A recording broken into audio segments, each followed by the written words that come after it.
Hello friends, હું Nitaben cooking ચેનલથી. Friends, મારી ચેનલમાં તમારું ખૂબ ખૂબ સ્વાગત છે.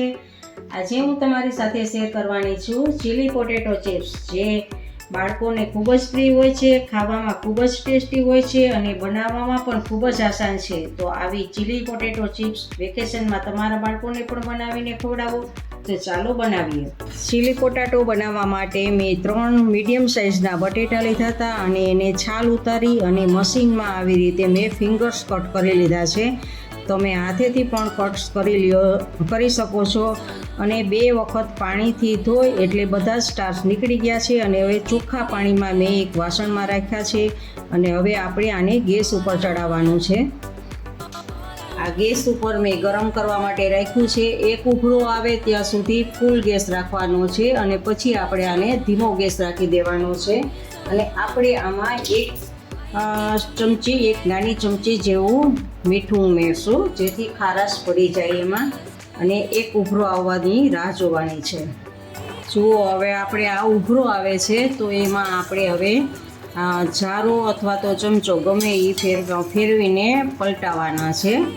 અને હવે આપણે ગેસને ધીમો કરી દેવાનો છે. ધીમી ફ્લેમ ઉપર જ હવે 5 મિનિટ માટે રહેવા દેવાનું છે. એટલે ધીમા ગેસ ઉપર જ હવે બફાશે આપણી આ ફિંગર્સ. જુઓ, 5 મિનિટ થઈ ગઈ છે અને આપણી આ ફિંગર્સ પણ બફાઈ ગઈ છે. તો ગેસને આપણે ઓફ કરી દેવાનો છે. અને એક આવો ચાયણો લઈ અને ચાયણામાં આપણે કાઢી લેવાની છે, જેથી કરીને બધું જ પાણી આપણે આમાં. હવે આપણે આને ઠળવા દેવાનું છે, જેથી કરીને ઠળી જાય સારી રીતે. જુઓ, આપણી પોટેટો ચિપ્સ એકદમ કોરી થઈ ગઈ છે, પાણી બધું જ નીકળી ગયું છે.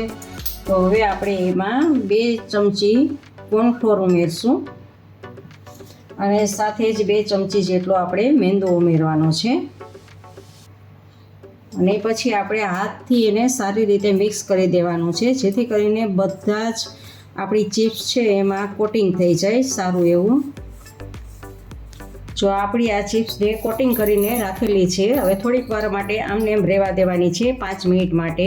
હવે આપણી ચિપ્સને વધારે ક્રિસ્પી બનાવવી હોય તો એ માટે આપણે આ 1 ચમચી જેટલો મેંદાનો લોટ લેવાનો છે અને 1 ચમચી જેટલો આપણે આ કોર્નફ્લોર લેવાનો છે. અને એમાં આપણે થોડુંક પાણી એડ કરવાનું છે અને હાથની મદદથી ઘોળ તૈયાર કરવાનો છે. આવી રીતે આમ હજી થોડુંક પાણી એડ કરવાનું છે.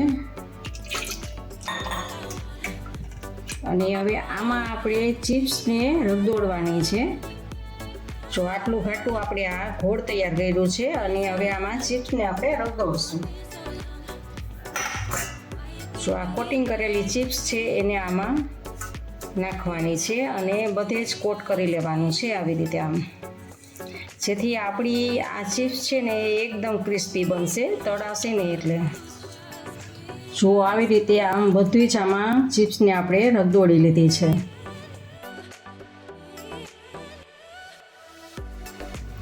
હવે આમાં અડધી ચમચી નિમક એડ કરવાનું છે અને 1 નાની ચમચી જેટલું લાલ મરચું એડ કરશું અને પાછું આમ મિક્સ કરી દઈએ આને. તો આ તળવા માટેની આપણી ચિપ્સ હવે તૈયાર છે. ગેસ સ્ટાર્ટ કરીને એક પેનમાં મેં તેલ લીધું છે. તમે કોઈ પણ વાસણમાં પણ લઈ શકો છો. અને હવે આપણે તેલ આવે એટલે એમાં આપણે ચિપ્સને તળવાની છે. તેલ આપણું આવી ગયું છે. તો હવે આપણે એમાં એક એક કરીને ચિપ્સને મૂકવાની છે. એકી સાથે બધી જ આમ મૂકવાની નથી, એક એક, જેથી કરીને બધી જ આપણી ચિપ્સ એકાબીજાને ચોટે નહીં, અલગ જ રહે. ફટાફટ આમ મૂકવા માંડવાની છે.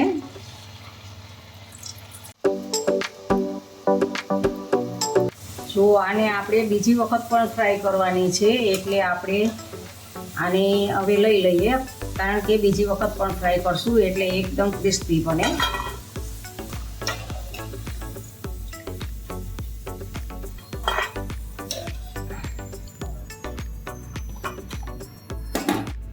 જુઓ, આપણે વધારે તેલ આવવા દેવાનું છે અને આપણે આ ડબલ ફ્રાય કરવાની છે, જેથી કરીને આપણી એકદમ ક્રિસ્પી બને. વધારે ક્રિસ્પી બનાવવા માટે જ આપણે ડબલ ફ્રાય કરવાનું હોય છે. અને આ તેલ એકદમ ફૂલ આવવા દેવાનું હોય છે, ગેસને ફૂલ જ રાખવાનો હોય છે. જુઓ કલર પણ ચેન્જ થવા માંડ્યો છે, લાલાશ ઉપર થવા માંડી છે આપણી ચિપ્સ. જુઓ આપણી આ ચિપ્સ એકદમ ક્રિસ્પી એવી બનીને તૈયાર છે. આવી જ રીતે આપણે બીજી પણ ચિપ્સને આવી રીતે ડબલ ફ્રાય કરી લેવાની છે. જુઓ આપણી એકદમ ક્રિસ્પી, જો ક્રિસ્પી એવી સરસ આપણી ચિપ્સ બનીને તૈયાર છે. ગ્રેવી બનાવવા માટે ગેસ સ્ટાર્ટ કરીને એની ઉપર પેન લીધું છે અને પેનમાં મેં 1 થી 1.5 ચમચા જેટલું મેં તેલ લીધું છે. અને તેલ ગરમ થાય એટલે આપણે એમાં મસાલા ઉમેરવાના છે. તેલ ગરમ થઈ ગયું છે તો આપણા આ મસાલા છે, આ લસણ છે, આ ડુંગળી છે, આ કેપ્સિકમ છે, આ તીખું મરચું છે અને આ કોથમીર છે. તો સૌથી પહેલાં આપણે આ લસણને એમાં એડ કરવાનો છે.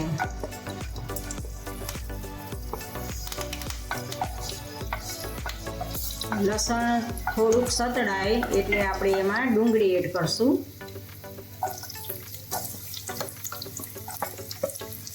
બે નાની એવી ડુંગળી મેં લીધી છે અને હવે આપણે આ ડુંગળીને પણ સાતળવાની છે. આ મસાલા તમારા જેટલું તમારે પ્રમાણ રાખવું હોય એ પ્રમાણે તમારી ઉપર છે. તો વધતા ઓછું તમે થોડું પણ લઈ શકો છો અને વધારે પણ લઈ શકાય છે.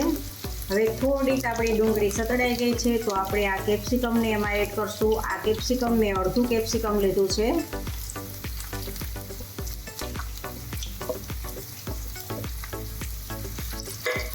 હવે કેપ્સિકમને પણ સાતળવાનું છે આપણે. હવે આપણે એમાં તીખું મરચું, 1 તીખું મરચું છે આપણે એ તીખું મરચું એમાં એડ કરવાનું છે. ઝીણું ઝીણું મેં કટ કરી લીધું છે. અને હવે આપણે હલાવતા રહેવાનું છે અને એકદમ આ પાકી જાય ત્યાં સુધી આવી રીતે હલાવવાનું છે અને સાવ સોફ્ટ થઈ જાય ત્યાં સુધી આપણે એને ચડવા દેવાનું છે.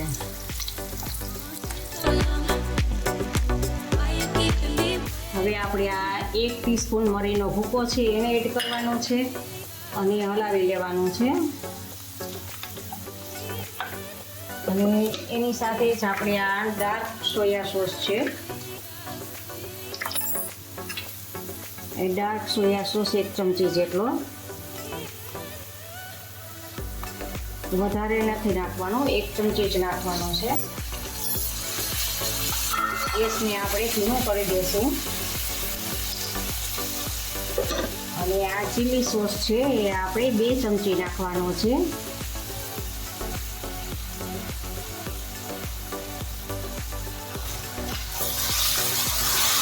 અને આને પણ હલાવી લઈશું આપણે. ગેસને આપણે ધીમો જ રાખ્યો છે. અને હવે આપણે આ ટમેટો કેચઅપ છે,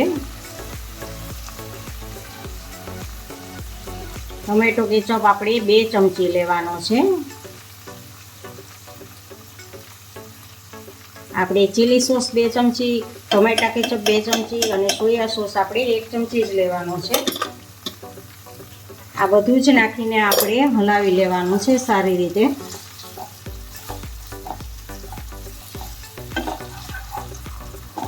અને આમાં ચડવા દેવાનું છે. હવે આપણે આમાં અડધો કપ જેટલું પાણી એડ કરવાનું છે જેથી આપણે આ ડુંગળી અને કેપ્સિકમને સારી રીતે ચડી જાય આપણા. એટલા માટે આપણે આને ગેસ સાવ ધીમો જ રાખવાનો છે. ધીમા ગેસે જ એને ચડવા દેવાનું છે. અને ત્યાં સુધીમાં આપણે ગ્રેવી ઘોળ બનાવવાનું છે. 1 ચમચી આપણે આ કોર્નફ્લોર લીધો છે અને એમાં આપણે થોડુંક પાણી એડ કરવાનું છે અને આપણે ઘોળ તૈયાર કરવાનો છે જેથી કરીને આપણી ગ્રેવીને આપણે ખાટી કરવી છે. તો ખાટી કરવા માટે આપણે આ ઘોળ તૈયાર કરવાનો હોય છે.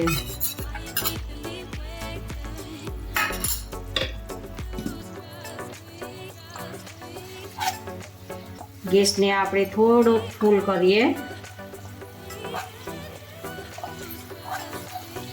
અને હવે આપણે આ જે ઘોળ બનાવ્યો છે એ ઘોળને એમાં એડ કરીએ. ગોળને એડ કરવાથી આપણી ગ્રેવી થોડી ઘટ થશે. જો આપણી ગ્રેવી છે એ થોડી ઘટ થાય છે. અને આપણે એમાં અડધી ટીસ્પૂન જેટલું નિમક એડ કરવાનું છે, કારણ કે સોયા સોસમાં પણ આપણે નિમક હોય જ છે, એટલે આપણે જાળવીને નિમકનો ઉપયોગ કરવાનો છે. અને સારી રીતે આ પકવવાનું છે. આપણને થોડીક ખાટી લાગે છે તો થોડુંક પાણી એડ કરવાનું છે અને સારી રીતે મિક્સ કરવાનું છે.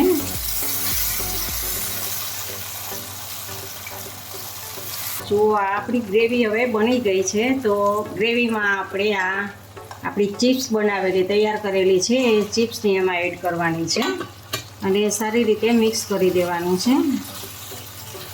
ગેસને હવે આપણે ઓફ કરી દઈશું.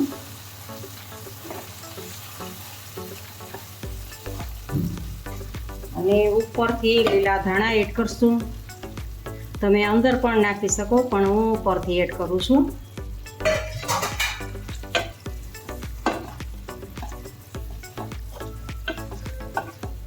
અને હવે છેલ્લે આપણે આમાં પાછો ટોમેટા કેચઅપ એડ કરવાનો છે.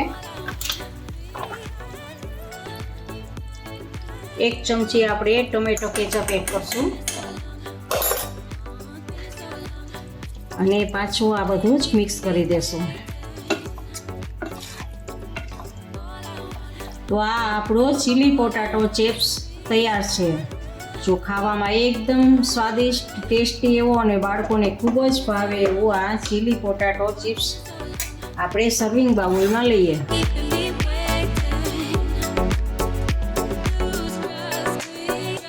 આપણું આ તૈયાર છે ચીલી પોટાટો ચિપ્સ.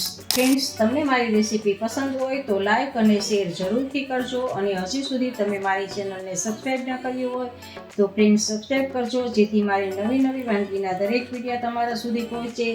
ઇન્સ્ટાગ્રામમાં મારા પેજને ફોલો કરજો, મેં નીચે લિંક આપેલી છે. આવજો, બાય. ફરી મળીએ નવી રેસીપી સાથે.